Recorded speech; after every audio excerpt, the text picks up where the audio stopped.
Hey everyone, welcome back. Logging into the ING mobile app is quick and once everything is set up correctly. First, open the ING app on your phone and make sure that you're connected to the internet. After that, on the login screen, click on I have an account and on the login screen, enter your client number, then your access code, then go ahead and choose your profile name. After you do that, if you have your fingerprint or face ID enabled, you can also use that instead of typing your password.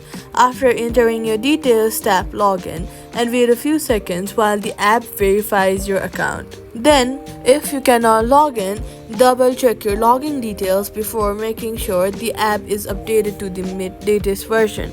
Go to the App Store, search for ING Australia, and then make sure that your app is updated to the latest version. Updating your app ensures you have all the latest files and bug fixes, so update it.